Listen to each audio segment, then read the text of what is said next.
Hello guys, welcome to Sumanth talks. అయితే మనకి 2024లో చాలా సినిమాలు రిలీజ్ అయ్యాయి. అందులో మీడియం బడ్జెట్ సినిమాలు ఉన్నాయి, అలాగే హై బడ్జెట్ సినిమాలు ఉన్నాయి. సో అలాగా కంటెంట్ ఓరియంటెడ్ సినిమాలు కూడా ఉన్నాయన్నమాట. సో ఈ వీడియోలో నేను చెప్పేది టాప్ 5 కలెక్షన్ చేసిన 5 మూవీలు, టాప్ 5లో ఉన్న హైయెస్ట్ కలెక్షన్ చేసిన మూవీస్ కోసం చెప్తున్నాను. సో ఎస్పెషల్లీ ఈ 2024లో దానికి కూడా పుష్ప 2 సినిమా ఇంకా నేను కన్సిడర్ చేయట్లేదు అనమాట. ఎందుకు అంటే దానికి ఇంకా టైం ఉంది, ఎందుకంటే లాంగ్ రన్ అంతా కంప్లీట్ అయినాక అప్పుడు ఇంకా నేను వీడియో చేస్తాను. But as of now November వరకు టాప్ 5లో ఉన్న మూవీస్ అయితే చెప్తాను అనమాట. Number 5 Tillu square. సో ఈ సినిమా సిద్ధు జొన్నలగడ్డ గారు తీశారనమాట. సో అది టిల్లు 1 ఆల్రెడీ డీజే టిల్లు చాలా మంచి హిట్ అయింది. దాని తర్వాత దాని కంటిన్యూషన్గా వచ్చిన టిల్లు స్క్వేర్ అయితే 40 కోట్ల బడ్జెట్తో వచ్చింది. బాక్స్ ఆఫీస్ దగ్గర 130 కోట్లు అయితే కలెక్ట్ చేసింది అనమాట. So almost triple block buster అనమాట. సో ₹1 పెడితే ₹3 వచ్చినట్టు అంతలాగా దానికైతే కలెక్షన్స్ వచ్చాయి అనమాట. చాలా మంచి ప్రాఫిట్స్ అయితే ఆ సినిమాకి వచ్చింది. నెంబర్ 4 చూసుకుంటే మహేష్ బాబు గారిది త్రివిక్రమ్ గారి కాంబినేషన్లో వచ్చిన గుంటూరు కారం సినిమా.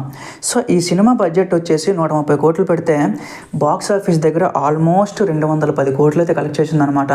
సో మనందరికీ తెలిసిందే బాబు స్టామినా ఏంటి అనేసి. దానికి తోడు కొన్ని సాంగ్స్ కూడా మంచిగా హిట్ అయ్యాయి. సో అంతా కూడా ప్లస్ పాయింట్ అయిందనమాట.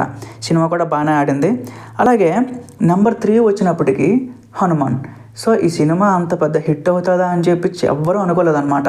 ఎందుకు అంటే వాళ్ళు తీసింది ఒక మీడియం బడ్జెట్ సినిమా అని తీశారనమాట. అంటే 40 కోట్ల బడ్జెట్ పెట్టుకొని రిలీజ్ చేశారు. బట్ అది బాక్స్ ఆఫీస్ దగ్గరికి వచ్చేటప్పటికి 329 కోట్లు అయితే కలెక్ట్ చేసింది. సో అది చాలా ఎక్కువ. అంటే ఇంకా మీరే ఊహించుకోండి, ఎందుకంటే బాక్స్ ఆఫీస్ కలెక్షన్స్ అనేవి చాలా ఇంపార్టెంట్ ఏ సినిమాకైనా. సో హనుమాన్ సినిమాకి అది చాలా ఎక్కువ వండర్స్ చేసింది బాక్స్ ఆఫీస్ దగ్గర. సో 40 కోట్ల బడ్జెట్ అక్కడ, 329 కోట్లు అక్కడ.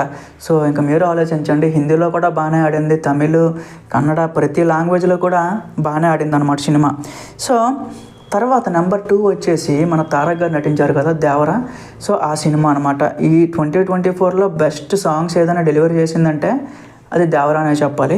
సో ఆ సినిమా బడ్జెట్ వచ్చేసి 160 కోట్లు అనమాట.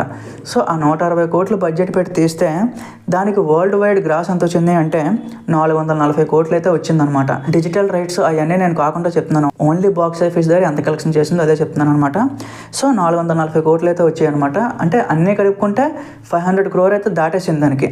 సో అదంతా మంచిగానే కలెక్షన్స్ అయితే వచ్చాయి. తారక్ అన్న కెరీర్లో RRR తర్వాత సోలో సినిమాకి ఎంత కలెక్షన్స్ రావడం చాలా మంచి విషయం జరిగిందనమాట. నెంబర్ 1 వచ్చేటప్పటికి కల్కి, మన ప్రభాస్ గారు తీశారు కదా. సో ఆ సినిమా అనమాట. సో దీని బడ్జెట్ వచ్చేసి కొంచెం ఎక్కువే, 550 కోట్లు పెట్టి తీస్తే దీనికి బాక్స్ ఆఫీస్ దగ్గర కలెక్షన్స్ వచ్చేసి 1102 కోట్లు, అంటే 1100 కోట్లు రౌండ్ ఫిగర్గా. సో డబుల్ ప్రాఫిట్స్ వచ్చినాయి అనమాట. ఒక స్టార్ హీరోకి 1000 కోట్ల సినిమా అనేది ఒక డ్రీమ్. అలాంటిది ప్రభాస్ గారు ఏంటంటే 2 సార్లు ప్రూవ్ చేశారనమాట. సో ప్రభాస్ గారికి 1000 కోట్ల మార్క్ కొట్టడం చాలా ఈజీ అనమాట. సో ఆయన ఇంకొకసారి కల్కి సినిమాతో ప్రూవ్ చేశారు. సో ఏ సినిమా అయినా 1000 కోట్ల మార్క్ టచ్ చేయాలంటే అది చాలా కష్టం గైస్. ఎందుకంటే ఆ సినిమాకి ఎంతో హిట్ టాక్ వస్తే తప్ప అది జరగదనమాట. మిగిలిన మీడియం బడ్జెట్ సినిమాలు, లో బడ్జెట్ సినిమాలు, సో ఈ అన్నిటి కోసం కూడా నేను చెప్తాను. బట్ టాప్ 5 వచ్చేసి ఈ 5 సినిమాలు అనమాట. సో కంటెంట్ నచ్చితే సబ్స్క్రైబ్ చేసుకోండి గైస్. Thank you.